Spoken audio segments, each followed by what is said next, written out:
welcome to the Startup Grind. Great. So without any further ado, I'd like to Eric Breon from Vacasa. Come on up, Eric.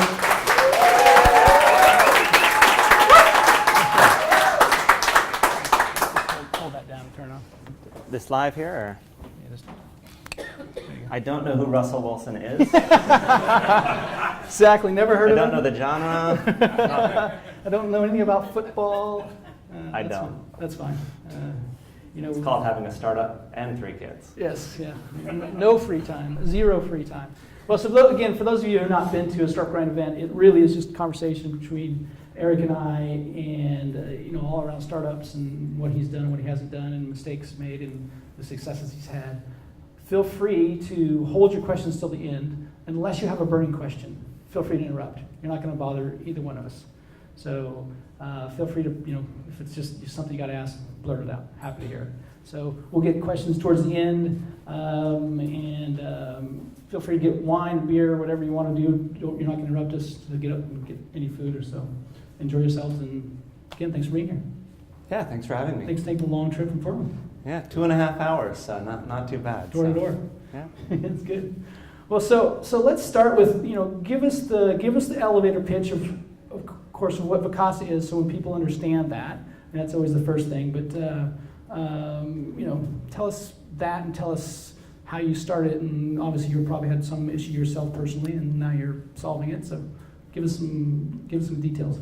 Yeah, so I've never had a great elevator pitch for what we do, and now I don't need one anymore. So I think that's probably the biggest accomplishment we've had as a company. I hated an elevator pitch, but it's something about technology plus people to really take care of second homes and to make a better experience for consumers as well. For those of you not familiar with Vacasa, the common question is, isn't that just like Airbnb? Isn't that just like HomeAway? The difference is we actually fully manage every single home that we take care of. So we're the ones, we hold the keys. It's our lock on the door. We're the people that clean it. We're the people that plunge the toilet. We're the people that take the photos. We're the people that set the price for every night. We're the people that answer the phone when you call. And for our sector, that's what people are looking for. If you own an extra home you bought because you wanted a second home, you don't need a part-time job taking care of that second home. You just want to tell us, hey, I'm going to be here this date, and this date, and make me a lot of money. So that's what we do for our homeowners. That's great. That's great. So you had the same. I'm assuming you had some issue with that somewhere in that problem. That's why you started the company. It wasn't just like, hey, I'm going to do this. Yeah. I might in some parts of my life, I'm a perfectionist. Believe it or not, an entrepreneur perfectionist. In other parts, clearly not. But when I love vacation rentals. I love the idea of the living room, the kitchen. Let's cook a meal together. Let's sit by the fire. Let's not just be in a hotel lobby. But trying to book a vacation rental just to go to the mountain with your friends for a weekend, 9 years ago when we started, it was painful. It used to be like, you'd find these homes on VRBO. Airbnb wasn't even a thing yet. You'd find these homes on VRBO or Craigslist, which had no search functionality whatsoever. So you'd find the home on VRBO. You'd be like, this is the one. I calculated the rates. I used their paragraph format rate calculator for figuring out how much it would cost. This is the one. So I call, hey, I'd like to reserve your home. Oh, I'm sorry, it's not available. Or actually, more likely, they don't even answer their phone, don't even answer the email. If they do, oh, it's already booked, we don't update that calendar. Or if it is available, oh yeah, those rates aren't current, it's actually $400 a night. It was painful. So what we started with was just wanting to make things easier for consumers. And so we started doing that. Initially, we were just a booking service. The idea was, hey, direct your VRBO ad to us, we'll provide instant online booking, make it simpler for you, make it simpler for the guest. But then we realized people care about experience. If we're actually going to be representing these properties, marketing these properties, reviews matter. And it was really hard to get homeowners to manage their housekeepers better, to do things better. We found it's easier to just manage the housekeeper than to manage the owner to manage the housekeeper. And the other cool finding was people would pay us a lot more money to be the ones managing the housekeeper. So it was way easier and way better. So. Yeah. And so you started 9 years ago, and how has your model changed in your head? Because obviously you started just doing what you just said. And when was that process like, hey, you know what? after 2 years, 3, whatever, what was the time frame it took you to figure out, like, you know what, this is... Months. Months? Oh, Yeah, wow. So it was pretty quick for us. So for a few reasons. One was really fulfilling those customer expectations. The second was we were using channels. Like, people had never heard of Vacasa, so we were dependent on VRBO. But if the homeowner also had a VRBO ad and we had a VRBO ad and their VRBO ad was older, at the time, the older VRBO ad always won. Like, that was the ranking, was how old the ad was. So trying to compete with an owner against their own ad on the same sources, plus yield management is a huge part of how we make money. The perfect price for every night. And in peak season, that's all about having really high rates. You know, we're by far the best value for consumers in the off season, but you will pay more generally with Vacasa for peak season, but we'll have something actually available. So the homeowners that are like, oh, I book out the entire summer by January, they're not charging enough. But we couldn't use our yield management if we're charging $600 a night, they're charging $300 a night. Surprise, surprise, they got all the bookings for summer. We could have booked it at $600, but so for those two reasons, it really led us to the full service exclusive model very quickly. And you've obviously learned you've learned algorithms, you've learned how to get that rate higher. I mean, you guys are probably learning all this through algorithms, and now it's a bit more, predictable, right? Is that the method to the madness? Yeah. So it used to be just looking at the grid and thinking about it, and then we tried to get other people to look at the grid and think about it. That didn't turn out to be as scalable, so now we use machine learning combined with analysts. We're kind of like, for those that know automatic driving, we're kind of like level 2. You know, you need the safety driver still for our yield management, but it does most of it on its own. On its own, yeah. And what's the, like, in the executive team, your team, like, where is it going to be, say, 3 years from now? Is it the same model? Is it just more of it? Are you going to go international? Like, what's going to change over the next 3-4 years? Yeah, so first there's a lot more of just doing the same. That's the really boring part of our story. We now have 1.5% market share in the US. Wow. Let's get that up to 40%. Exactly. Let's just keep adding new markets and adding homes in the markets we're already in. So that's super boring, but a huge part of our strategy. Beyond that, there's a lot of stuff that's really additive. We've recently entered the real estate space because if you're looking to buy a second home and you have rental intent, we can help you with that better than anyone else. Like, if you're looking for a house on the mountain or on the coast and you actually want to have it pay for itself, we know how much every home will rent for. We can help you rent it for more. We know the regulations. We even have an interior design team that can furnish it for you. So that is something we're really excited about. So you're getting in that space where I want to buy a second home in Boulder, and you're like, oh, okay, I can tell you that you could rent. Actually, we tell you vacation rentals in Boulder are illegal, but they are. Okay. They are. Oh, that's good to know. Good to know. Where? That's another question. See, we helped you dodge a bullet there. Absolutely. I love that. And where are some markets, thinking like, that was something I want to know, where are some markets that today are illegal that you wouldn't expect? Like, Boulder is a place I wouldn't expect there to be illegal. Yeah, but so there's two places where legality of vacation rentals is really an issue. The one is affordable housing. So Seattle, as an example, recently greatly restricted the permitted vacation rentals. I think largely unfortunate. Like, right now, tonight, I'm not staying in a Vacasa. We have Vacasas here. I'm staying in a hotel. I'm by myself. I'm a business traveler. I wanted to be right in the downtown core. I wanted valet parking because I drove up. I wanted simplicity. I wasn't going to cook a meal. I didn't need a vacation rental. yeah. If I brought my wife and my 3 children, I would not be in a hotel room. I cannot afford the presidential suite at the Four Seasons for like $18,000 a night. I need a kitchen because like one kid will eat at 5, the other at 8. Like, those consumers need an option. Or say I moved up here. Say I took a job in Seattle. I'm supposed to stay at the Best Western while I house hunt. So I think it's an important part of the mix. It's not really a factor on affordable housing. I think one thing that drives me crazy on the affordable housing side is all this, vacationers, those whole homes are bad, but if it's a shared housing, that's good. Who here at one point in their life, when they didn't have as much money, or now, because they're starting a company, lived with roommates? Yeah, absolutely. Like, roommates are affordable housing. The luxury apartments for $4,000 a month we want to manage here, they are not affordable housing. So I think it's a little bit misguided. Yeah. The other place where you see regulations is the the not in my backyard with high proportions of retirees. There's a lot of people that they like to move to, that beautiful beach town. They just wish there weren't all these tourists here. They love all the great restaurants, but wish there were no tourists. Sure. So you see a little of that. So a lot of that comes down to who actually gets to vote in those markets. And so a lot of it comes down to the geographic boundaries. If the entire town is high-priced residences, you're only going to have either second homeowners who don't get to vote or retirees who don't work. And so you don't have anybody voting in favor of vacation rentals. In the broader communities, the ones that actually represent the community as a whole, where people realize vacation rentals are the bread and butter of the community. That's why there's people in those restaurants. That's why there are those restaurants. Yeah. In those markets, I think vacation rentals will, they very much understand the benefits. Sure. And how do you treat Airbnb? Do you treat them as a complement, as a competitor? I mean, where do you? We are a partner. I've learned. Hey, we are a partner. Yeah, so we actually have a direct connection with Airbnb and with HomeAway. So you can book our homes on either of those sites, also booking.com.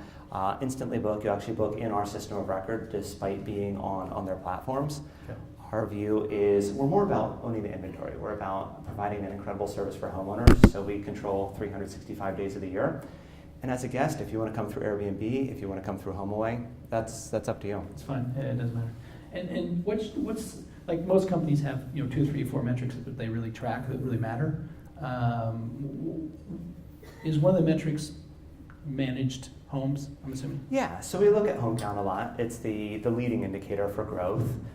Looking at revenue is a trailing indicator. We add a new house, we won't notice it for months. Yeah. We look at home growth while making sure that the revenue per home stays constant, so watching for mix shift, and then our efficiency.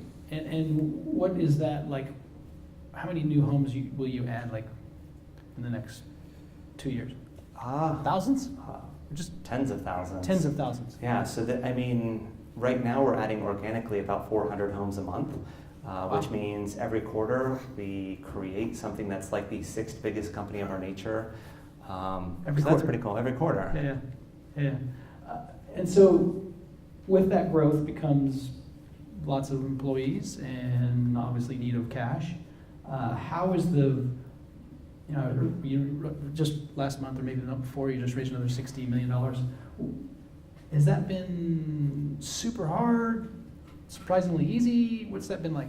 Well, first, we waited a pretty long time to raise our Series A, something I'd recommend to all of you. My first job out of college was actually at a VC firm. That sounds impressive, but they didn't pay me at first, so it's less impressive than it sounds. So I'm fairly familiar with venture capital, but we waited 6 years until we did our Series A. It's hard to raise money. It's a huge distraction, and what do investors care about? They care about how much money you're already, how much revenue is coming in. They don't care about profits that much. But definitely the revenue. So we focused for the first 6 years before we did any fundraising. Yeah. And in those first 6 years, was that something that you obviously bootstrapped it? No angel investment? No angel investment. So top ramen, working 12 hours a day, that kind of Well, stuff? I was working about 10 hours a day at my prior employer as a consultant in the credit card industry, putting the money directly in the company, very tax advantageous, Sure. Very efficient, just consulting on that name, and then it went, came into me and then went out to the payday. Sure. So that's kind of where it came from. That's cool.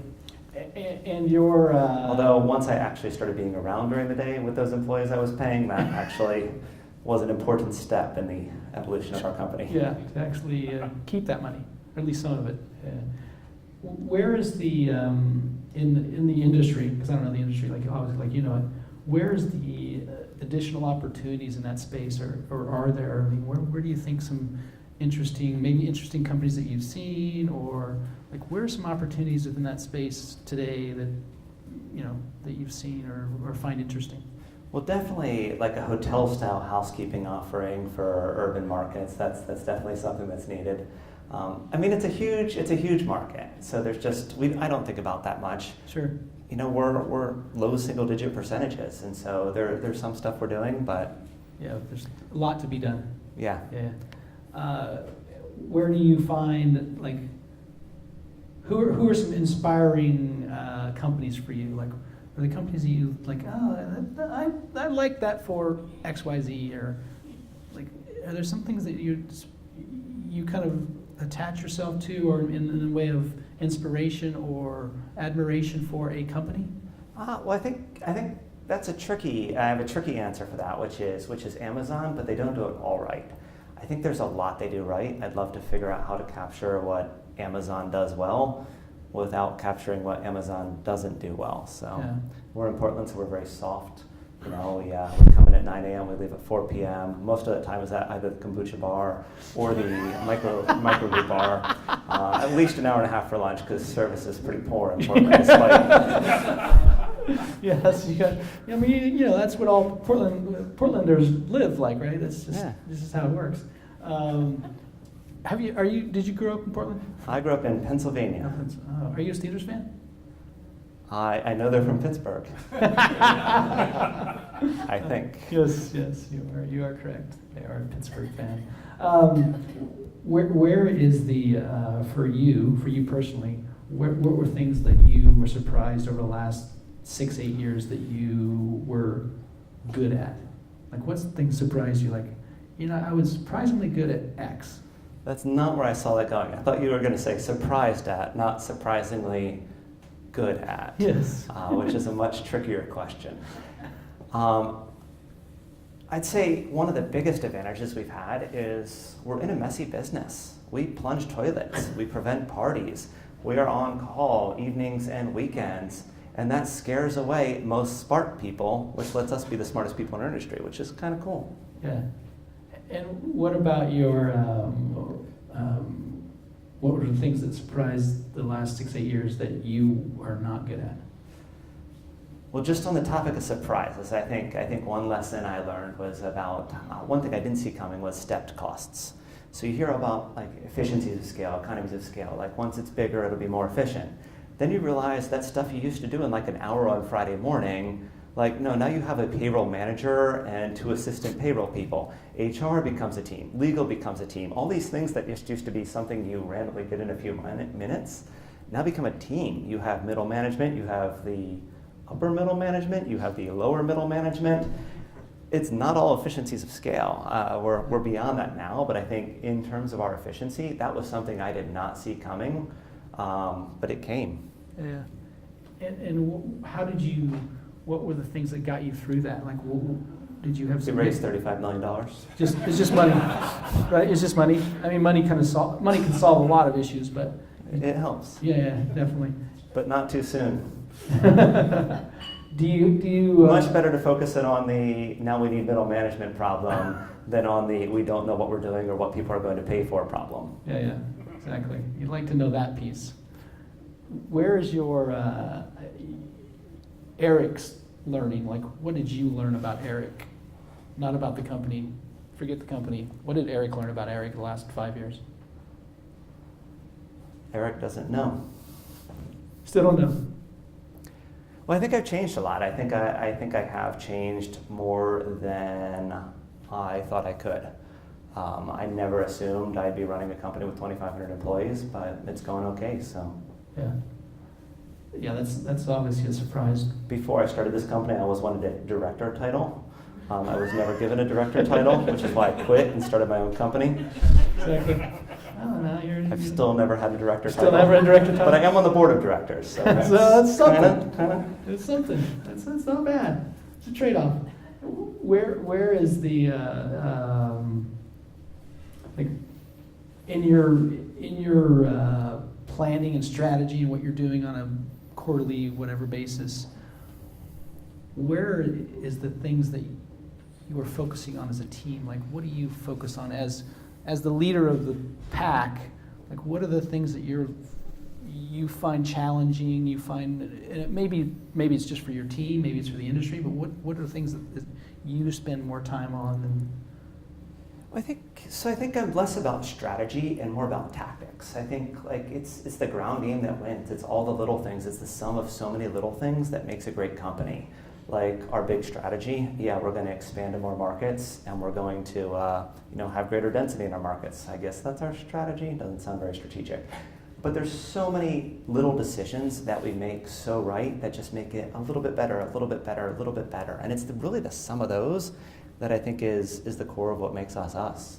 And do you, in those meetings, that has to flow through the whole organization, like having that mindset about fixing the little things, right? How do you do that? Like how do you, like you said, you've never had a director. Before you started this, you didn't do a lot of this thing, but now you've done it and you're I'll you're have doing to come it. back in a few years once I figure that out. So. Yeah, still figure it out. Well, there's some parts of our business that are relatively easy, like our local operations managers, our customer service agents, where it's pretty replicable. We know what success looks like. Or housekeeping, we know what a 5-star clean is. We know how to do it. We know how to do it efficiently.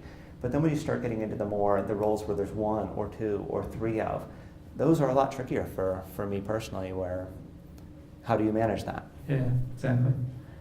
And getting back to the money raising, process.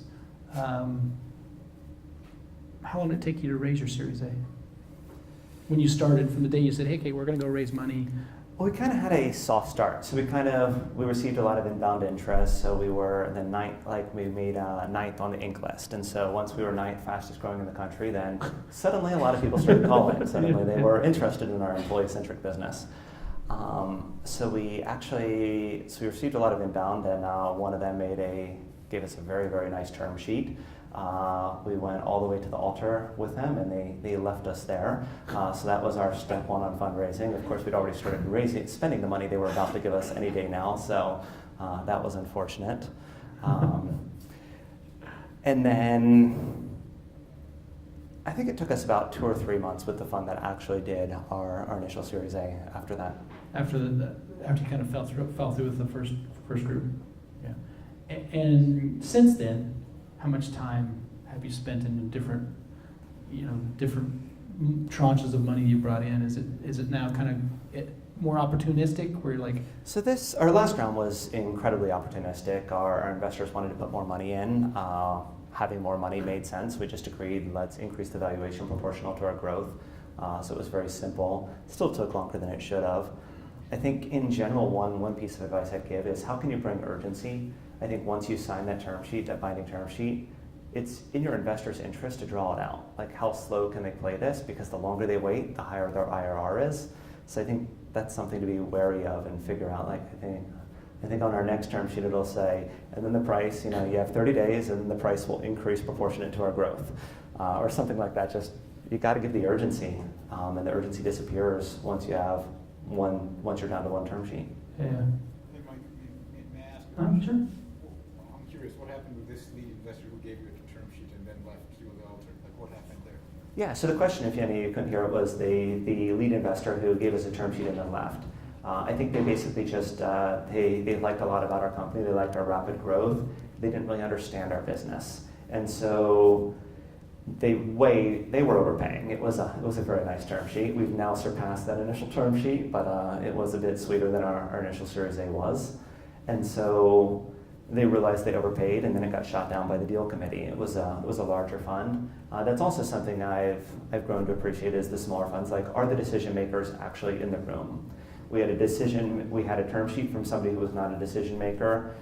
We were working with people that were not decision makers, and then it went to an investment committee, and the investment committee said no. So the reason why we did our Series A with Level, 3 managing partners, all 3 managing partners came to the first meeting. So after the experience we'd had prior, that was incredibly refreshing, and why we went with them. Yeah, because now you know that if those guys say yes, it's a yes. Yeah. Thank you. Yeah, no worries. And if you're going to do it over again, if you and I are going to go start a company next month, I'm done. done. No way. Not going to happen. So let's just theoretically, or let's just say we were. What would be the thing that you would say, this is what I've learned and I need to focus on to be successful? What would that thing be? I don't have a good answer there. I don't know. What would something that you've found that really accelerated growth?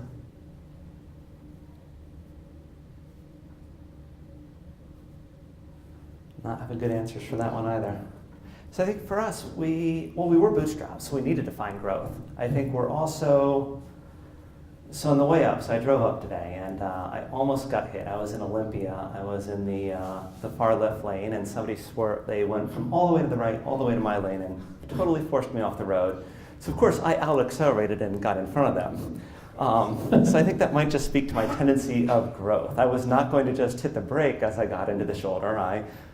So I think partly, I think a lot of our growth just stems from that's who I am. We're going to grow. It's how can we take this where it's going? It's not just, hey, this game's going okay, I'm just going to lean back. And so I think largely growth comes from within, but I think it also comes from being bootstrapped where, to pay the bills early on, we needed to have a product people were willing to pay for. So I think it's that combination of both heavy focus on the customer to understand what are people willing to pay for, but also having that drive to how can we take to the next level.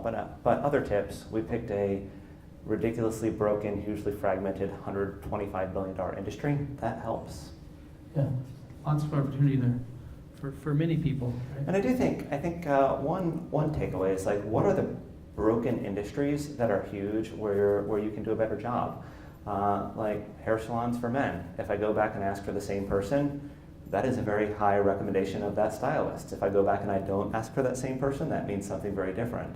How can you use data to actually, overtake? I do my own hair now, as you maybe but before I started this company, I had enough hair to actually go to hair salons and think about stuff like this. But what are the massive markets where technology can be applied, where data science can be applied? And I'm a big believer in not just doing the software. If we just made one business idea I had, which you guys can steal if you want it, was, I hope you do, because I really want it to exist, was last minute massage openings. I would really, I'm not you know what I'm gonna do Tuesday 3 weeks from now at 3 p.m., get a massage. I am not that guy. But I crashed skiing this weekend and I'm kind of sore, and that was a long day, and I have an hour to kill, I would like a massage. I'm that guy. But then you can't find that. And so the opportunity to actually drive demand for massages could be huge, and people spend a ton of money on that. But you got to figure out how do you actually control the marketplace, or how do you actually take a big slice of it. If it's just some booking software, I think that's boring. Yeah, exactly. And today, in your space, in your industry, you probably constantly get asked about Airbnb, I'm guessing. Less so. I think we're more mature now. People know who we are. I think simultaneous, Airbnb is largely played out. If you're a growth investor, you're looking for what's next. Yeah, exactly. And so, do you think, because their growth was what, 5 years? Did they start 5 years ago? 6 years ago? I think they're around our era. I think they're 08, 09 they started. Okay. And trying to figure out how much growth you guys have versus they're probably going to be, they're still going to grow, but it's not going to be at the rate probably that you guys are going to grow. Yeah, I think when you look at HomeAway and Airbnb, both great stories, they've been incredibly successful, but now, the market's mature. Who here stayed at a vacation rental in the past year? Somebody has, right? Yeah.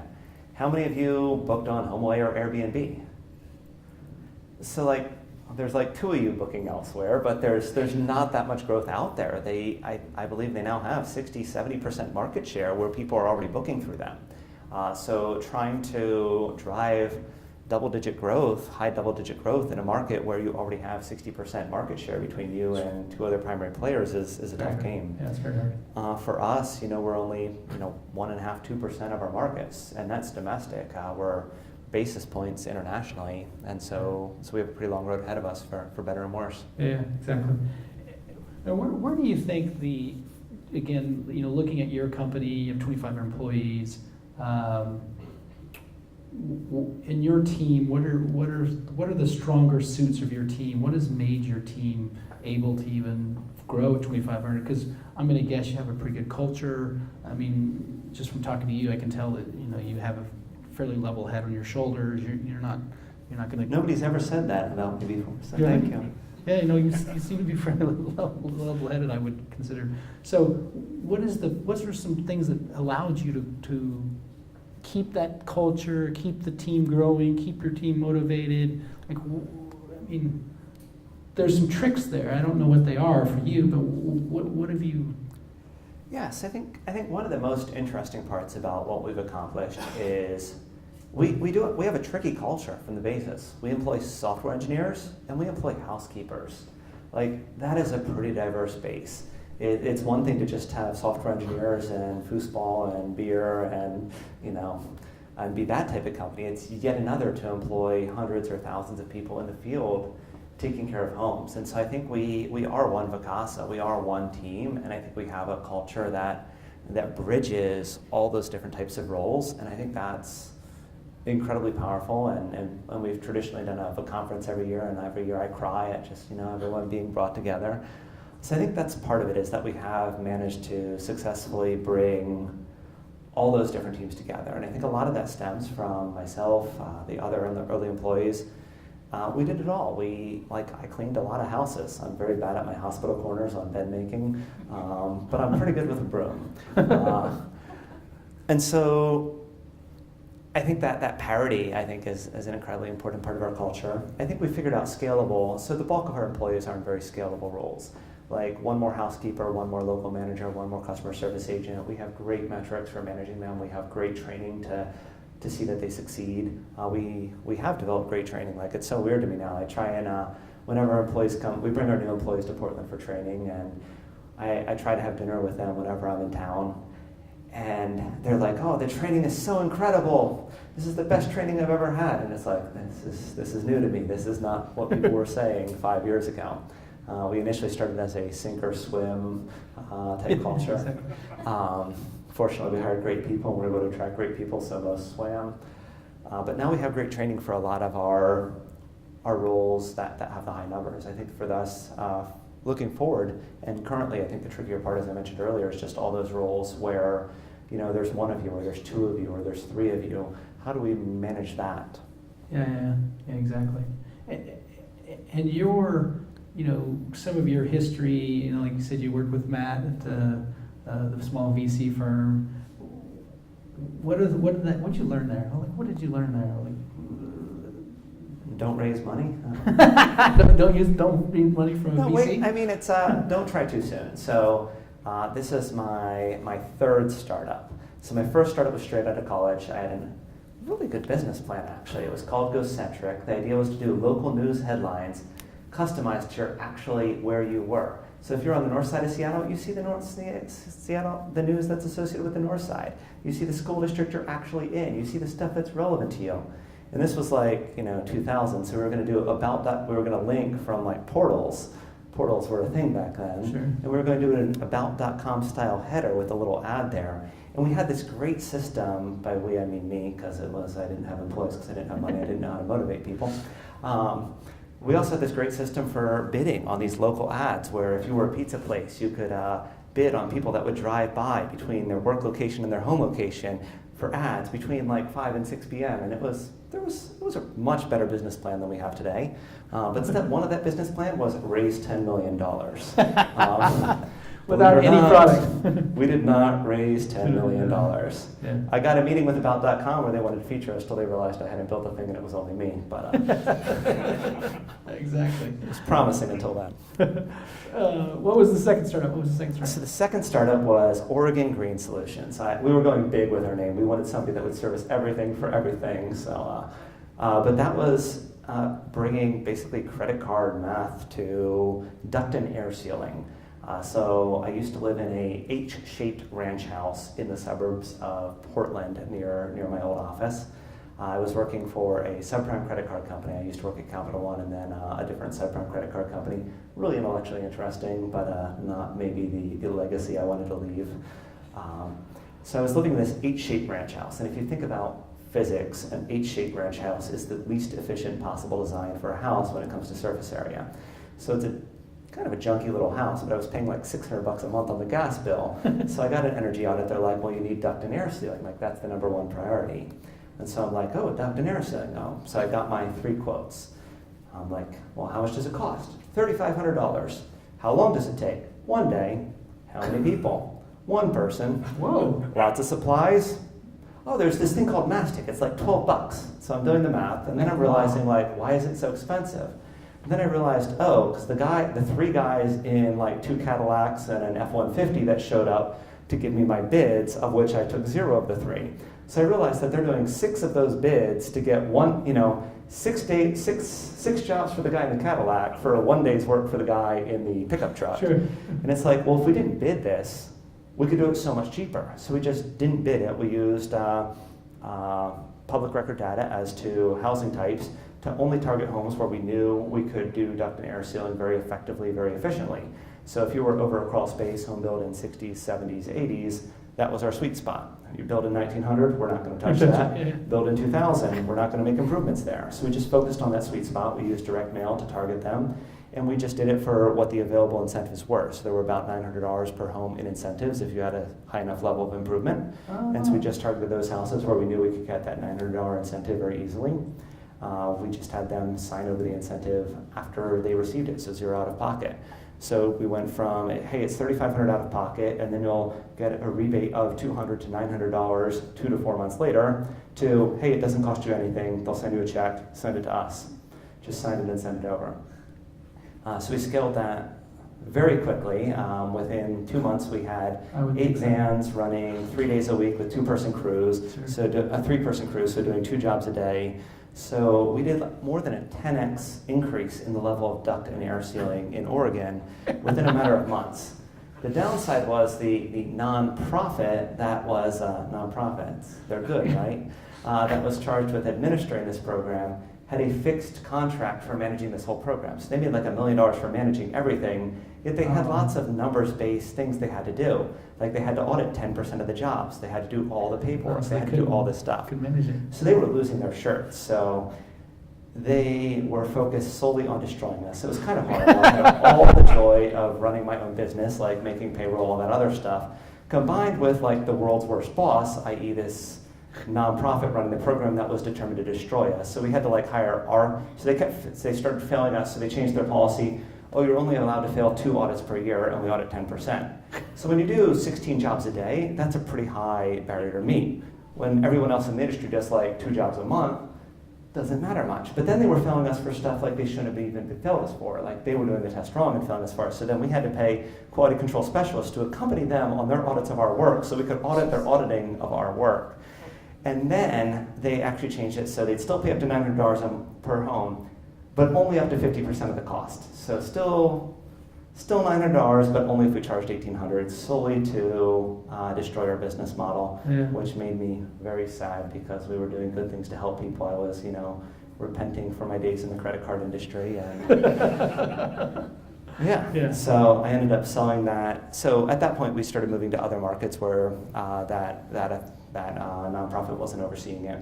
So the business shrunk at that point, and I sold it to my business partner and used the money to start Vacasa. So we're down. There you go. That did work out. Yeah, it's all good. Feel free to think of questions, guys. I'll take your questions whenever we're ready. In that scenario of growing, because that would scale pretty quickly because it was such a great deal for the consumer, right? Where did you, what did you take from that you applied to Vacasa? I think the biggest thing is we were hugely reliant on one market, one incentive. So with Vacasa, we're in hundreds of markets. So in places like Seattle, greatly restrict vacation rentals. We've lost a lot of homes in Seattle because of those restrictions. Yeah. But for us, it doesn't really matter. For the people whose businesses are solely in Seattle, that's rough. Yeah. Yeah, so you're just so diversified because you have, how many markets are you in now? I guess define a market first. Yeah. You ready for a job? So we've actually done this recently. I should know the answer. We've actually just done an exercise because before it used to be like, well, New England's a market. And then we grow in New England. Maine's a market. Then we grow in Maine. Boothbay Harbor's a market. And then it's like North Boothbay Harbor's. And so we've gotten, so we have recently done an exercise where we looked at all the theoretical, like steady state markets, looking at the scale of the opportunity, regardless of our current penetration. I think we're at about 200. I forget the exact numbers for that methodology. 200 some markets. That's great. And Go ahead. I'm curious to how you started targeting the markets. You start from a small local area, or you actually started, pretty wide, and how? Yeah, so we initially started based in Portland, where vacation rentals were already illegal, which was hugely beneficial to us because we never did managed homes in Portland. We do now, only in commercial zoning where we get basically hotel occupancy permits. But because we were in Portland, but not focused on Portland, day one, we were focused on the Oregon coast. Day one, we were focused on Mount Hood, Sun River, Central Oregon. And that meant we designed our business model around it. That's been a huge advantage for us because everyone else in this, they grow up in a single market. They built a really good company in Vail, a really good company in Park City. But then they try doing it in the next market and nothing carries over. Whereas from day one, we were focused on how do we do this in a distributed fashion. So I think that was actually hugely powerful for us. So from day one, it was all the markets that were within, say, a 3-hour drive time of Portland with good density. And then we had a homeowner, our first long distance one was, we had a homeowner who owned 2 homes with us on the Oregon coast, also had a home in Tahoe, said, you guys are so much better than the companies in Tahoe, you should move to Tahoe. So being both very cheap but ambitious, we placed an ad on Craigslist for a regional manager. We hired a regional manager after a phone interview. We sent her an email or 2 of training, and then she knocked it out of the park. And we were adding 10 homes a month in Tahoe. So that worked really well for us. Made it seem a little easier than it was to expand. Not all of our market entries were quite that easy. But Tahoe's a massive market where nobody was doing a very good job and nobody was doing direct marketing in. So that's how we launched Tahoe. And then from there we focused on just the scale of the opportunity. What are the regulations like? How many homes are there? What are the typical commission rates? How sophisticated are the competitors? But now we're pretty much focused on filling in the map. We think in terms of enterprise value, customer value. Being everywhere is incredibly important. So that's our current focus. Is she still with you? Unfortunately not. Oh. You're still killing it in Tahoe, though. We are. Yeah. That's good. Go ahead. Hi. So you mentioned that it was weird the first day that you quit your day job and started working with your employees full time.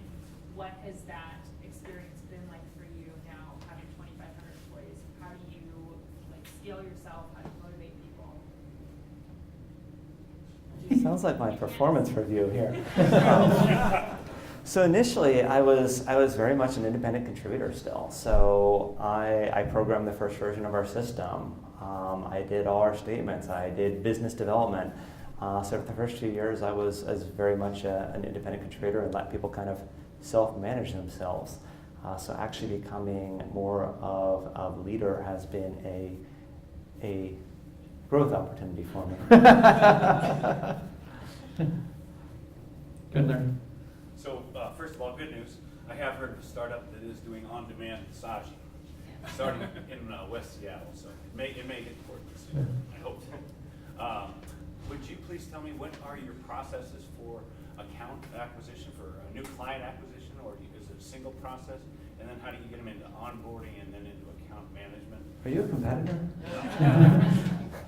So one of the big benefits we have is if you own a second home, that's public record. If you own a home in Mount Hood and you live in Portland, we know who you are. And if it's listed on our channel, we know that it's listed on a channel. So we know a lot about our customers, so we're very effective at direct marketing.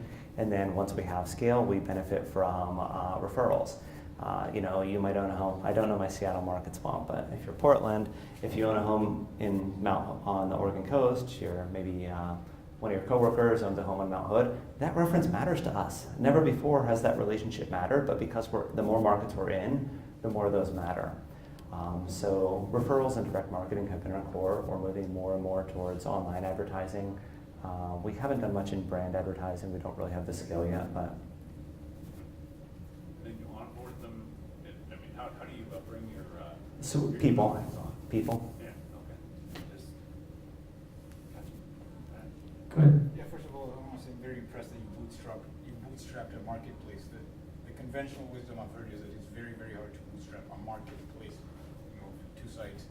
My question is, you mentioned that Airbnb, HomeAway, they've reached saturation, 60-70% of your marketplace, and you said that you're partners with them. given that they've hit maturity, are you not afraid that their growth play might be your business? Like you might decide to start managing entire properties as a way of growing. So it would be very difficult for Airbnb or Expedia to enter our space. I think when you look at the complexity of what we do, the fact that we have, again, less than 2% market share, and we do that with 2,500 employees. If they wanted to do this at scale, say 20% market share, the fact that they need to go from 0 employees focused on this to 25,000 employees focused on this, plus it would probably be front page of the New York Times every day on the things they messed up. And so I think if they wanted to enter our space, I think they'd acquire us. We're the only player of scale in our space. So I think we're in a pretty good position there. But I think going back to the first part of what you were talking about is the bootstrapping a marketplace. I think that's one of the reasons why we have these partners. We were not funded to take Airbnb and HomeAway head on. HomeAway was incredibly well funded as they built their marketplace. Airbnb had a beautiful mix of pixie dust and press, which we were unable to replicate. So by having partners like that, we were able to bootstrap. Back. So I actually run a vacation rental company myself here in Seattle, and the legislation has basically made it pretty difficult. As you mentioned, can you hear me? Yeah. The name of my company is Luxubs, and so we do apartments, primarily corporate housing, and the law is essentially made so we have to focus on 30+ base days, and or look at partnering with owners of new buildings, and looking at the option of hotelizing them. I don't know if that's what you call it. You mentioned that you did that, I think, in Portland, did you say? I see that other companies are kind of moving into that space. I was just curious what you kind of see in that area, if it's something that you guys kind of look at too. So you're talking about hotel? Basically, Yeah, so what to do when the regulations prohibit vacation rentals. So in Portland, it's not really a hotel license, it's more an occupancy. We need to get R1 occupancy level permitting, and it needs to be commercially zoned. So it does make sense that if it could have been a hotel, we can get units in it legally just by upgrading the life safety. So we maybe have to add fire alarms, and everything's got to be within a certain distance of the fire escape. So there's a lot of stuff we have to go through there. The nice part about that is that it should be relatively stable. I think the chance of those units attriting due to changes in regulation are very slim once we go through that process. Chicago, we actually are hotel licenses. Seattle, I'm not sure we figured that out yet. I think we're exploring the hotel licensing for some of our buildings. Other buildings would not be an option. I don't have great answers there other than maybe talk to city council. yeah, that's kind of And I think just going back to the earlier comments, like you guys aren't the problem with affordable housing. I mean, how much was the average apartment you were renting? It was what, a studio for $2,600 a month? Like, this is not affordable housing. This is. we have a property where we do our house apartments, and so, I mean, we're facing the same thing, we can't keep leases, but we're having to focus on 30-day stays. So, Yeah. I was just curious workarounds that you are kind of going through in other cities, if you have apartments in those cities. Yeah, no great answers. Yeah, I mean, that was basically what I saw, was hotelizing apartments. Craig? I played in wireless, and I really was impressed with T-Mobile's Un-carrier promotion. Really kind of said, hey, we're different than the big guys. You're the little guy, right? So I guess I'm curious, if you said, hey, I'm going to be the Un-vacation rental company, what would you say you do very differently than the HomeAways and Airbnbs? What's the consumer going to go, wow, I love what Vacasa's doing? Well, I'd say first, our differentiation is greater for the homeowner. I think the fact that we take care of everything, the fact that you don't need to worry about whether your housekeeper showed up, the fact that it's our problem, not yours, if your hot water goes out on 9 p.m. on a Friday night, because that's when your guests tell you that the hot water heater at this time of year is not working. When they drive there from Seattle, they get in at 9 o'clock, then they turn on the hot water and they realize there's no hot water.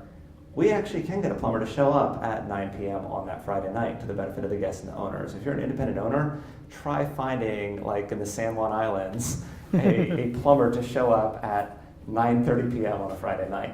So I think the fact that we take that off the plate of the homeowner so they can just focus on their life and just enjoy their house when they're there. And the fact that we're there for the guest, like I think it can be a little scary as, I think for the guest, the fact that we actually are there, the fact that we actually have employees who are there to take care of you. So if you show up and say that hot water heater's broken, you're not just going to a full voicemail box or an owner that happens to be vacationing themselves. And so I think we really bring just both the ease and the reliability to both sides. Thanks. Good comment. So one of the things I really appreciated, first and foremost, Eric, thank you for this. This is actually really insightful, and I appreciate you've gone deeper into a lot of the history of Vacasa. But as a fellow startup founder that's in a similar space, I love the fact that within the company culture, you made sure that those that were in the software space were bridged with those that were scrubbing the toilets.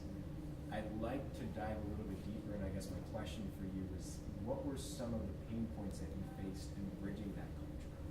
And what were some of the lessons learned that you had over the years? I think one of the parts that made that easy is we started with people who were cleaning the toilets. It wasn't software developers, okay, now we're a bunch of software developers, now let's go hire a bunch of housekeepers. We started from that, and then we added the developers. The developers, the software engineers were the additions to the team and not the start. So I definitely think that helped us on it. I think one of the areas we've struggled with is benefits. So we actually offer really nice benefits to all of our employees. For a while, we kind of offered okay benefits. Like we used to offer really good benefits if you were a field employee, really poor benefits if you were a software engineer, because we have one benefit package. We've now decided to make the investment to offer great benefits to all of our employees. So we offer our 6% 401k match, we offer 100% employer paid health insurance for the primary, for the employee. We've had a $15 an hour minimum wage company countrywide for probably 4 years now. But we made the investment to offer those better benefits, and it does have benefits in retention. It is a challenge for us though. I mean, most of our competitors, they have very few employees. They're not required to offer benefits. So most of our people, competitors, housekeepers might be relying on Medicaid, whereas we're paying for that for us. So it is a cost center for us, but I do think it builds loyalty, and it builds us up in the community. So I think it's been a break-even investment, I hope. But Go ahead, Shai. So when you were bootstrapping your company in the initial days, due to limited resources, what was your approach towards should I improvise the customer experience by hiring more employees or improving the experience, or should I focus more on marketing and acquire more customers? I think a lot of it was kind of pressing all gas pedals equally the same amount at the same time. It's very much a balancing act because, growing one side of the business without growing the others is a recipe for failure, for trouble. We need to, so I think it was very much how do we press on all things and kind of keep them balanced. It's the balance. How much do we invest in marketing? How much do we invest in field staff? How much do we invest over here? I think finding that balance is the key. You mentioned earlier that at one point in the past you didn't know how to motivate people. I'd be interested in any insights you have about that, what you learned in particular, if you have anything to say about motivating people who might be more senior, like an executive, people who don't necessarily need the money, so you can't hold that over their head. How do you motivate If you have an executive who's not motivated, you should just get rid of them, would be my view there. I think for one, so I actually tried to start the concept of Vacasa with 2 different developers who I offered a third of the company. And if they were to program the initial version, neither of them actually did it. I think they regret that now. I employed one of their wives. So I think, but it was really hard because it was kind of secondary for them. It wasn't their primary thing. And people, if it's not their baby and it's their secondary thing, they're not going to put their heart into it. So I think, how do you get people who are going to put their partner in it? So for those who put their heart into it. So for those of you who aren't technical, get it, and you're doing something that is technical, get that technical co-founder. You got to get somebody in it with you who will be living, breathing it, and is focused on this more than their day job. The way I figured out the tech side was I learned to code and I built it myself, and Then eventually when I had money to pay people, I paid people. So that's how I figured out that side. A lot of it, I mean, I don't have the skill to do it without the resources. So I think we made a profitable company that then was able to hire people to do it. And then, yeah, so I think for me, that's how I did it. I think there's people out there. I know a few who can, get people to do something without the paycheck already coming in, but I'm not that guy yet. So make the money and pay it to people, and then they're motivated. But I think find stuff people love working on too. I mean, a lot of it comes down to alignment. I think we've hired a lot of people at Vacasa, and I think one of the most interesting things to me, learnings of being a hirer as opposed to a hiree, is we're 100% aligned. If you're going to thrive in this role, I totally want you in it, and you totally want to be in it. If you're going to flounder in this role, you don't want to be in it, I don't want you in it. And so I think just the alignment in that process, I think is an important part of it. Can you talk more about your co-founders and your initial team, how you started, and who took what role and why? Yeah, so initially I was the sole founder of Vacasa, so this was something I'd been thinking about. I was just passionate about the industry for a very long time. So I actually hired the initial employees off Craigslist. Craigslist was not sketchy back then. Well, it was sketchy. It was not just sketchy. So found some great people who wanted to work on stuff and were willing to make the $15 an hour that I was willing to pay. Although I actually paid them $20 because I felt bad at only paying them $15. And so, yeah, so I think it was a little different in that regard, in that I did have the resources from the prior company I started in, from the consulting I was doing, to pay from day one. So the fact that, payday meant I was paying, I made the transfer to the bank account, and then they got the transfer from the bank account, made the dynamic a little bit different there. More questions, guys? Is there anything external that scares you about what you're doing with your company that can stop it? Internally, you can make a bad decision, but is there something external? Not really. I think the regulations we've already talked about, that's never going to hit the broad segment of our markets. There is a need for vacation rentals in urban areas that is being stymied by poorly thought out regulations. There are poorly thought out regulations in some of our tourist markets as well. There was Yachats on the Oregon coast. Somebody proposed a 90-day cap on vacation rentals, which would mean because it was too crowded, which would mean it would still be totally full all of July and August, way too crowded, but we wouldn't be able to rent those houses to anybody in November, December, January, February. And so when you actually look at the impact of that law, it would have been horrible for the community. So I think there's a lot of poorly thought out regulations. Luckily, our bread and butter is from markets where, the bulk of our revenue is from markets where vacation rentals are core to their community and they know it. The ski towns, the beach communities. And they're supporting it, obviously. Yeah, and so I think it limits it in some markets, but there's still so much opportunity out there that it's not that significant for us. Go ahead. Can you talk about your journey on becoming a leader? It sounds like that's been a challenge for you. I'll have to become a leader and then question. And that was kind of mean to sound. It sounds like it's been a challenge for you. What have you learned in that process, right? Because obviously not every CEO is a born leader, right? Some of them have to work their way into it. I think the thing that helped me get to where I am is I was able to do every job in the company. I used to be our CFO. I was a mediocre one. Our Series A investors will tell you that.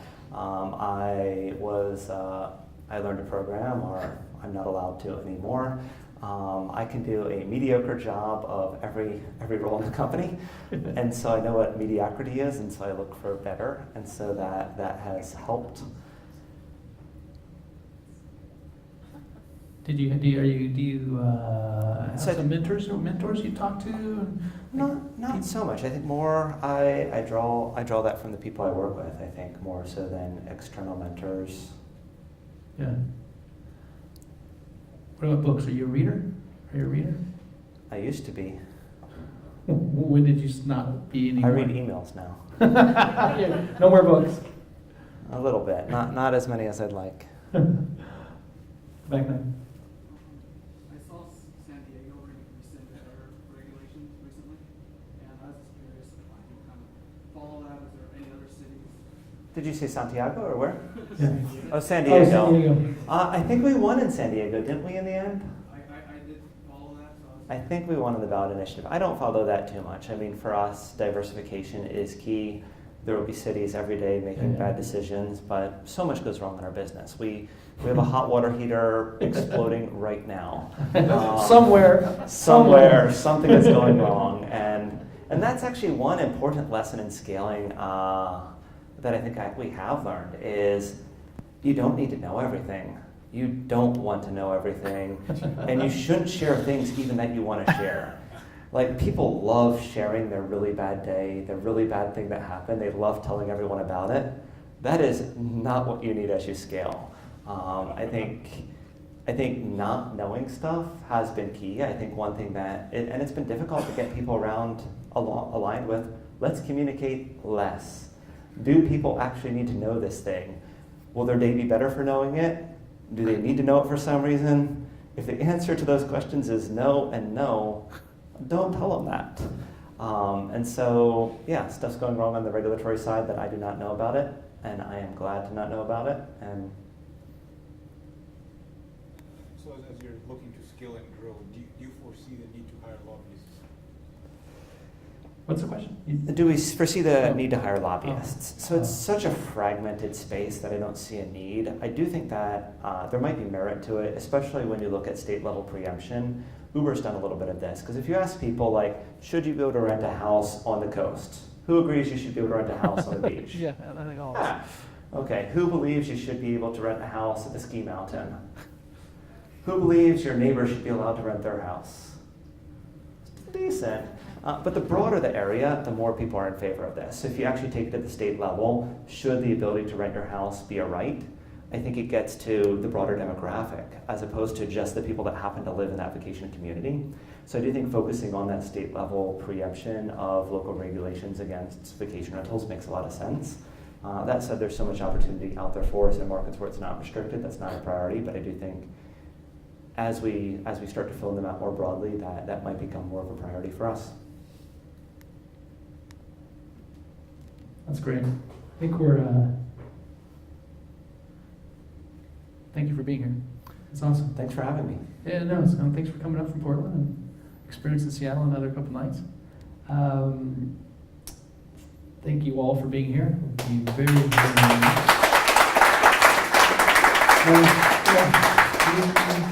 just keep, you guys are killing it, and it's great to see a Portland company, and even though you guys, do Great to see a Portland company, all these hidden insults. That's right. Great to see a Portland company. You're do working well, on right? your leadership. Great to see a Portland company. You're level-headed. Yeah. Seem level-headed. Yeah, seem level-headed. I don't know for sure. Yeah, it's great. I'm Yeah, glad people are nice in Portland. Are they? Well, thanks again for being here. Thanks for taking the time to come up here and spend the evening with us. And thank you all for here. And we will see you next year on the last Tuesday of January. There's no last Tuesday of December? No, this last no Tuesday is no. That's too much of a holiday. Yeah, too much of a holiday. So we forbid that. We forgo that last month. So thanks again for being here, guys. Have a great, safe holiday, and we'll see you next year. Thanks a lot. Awesome. Good job.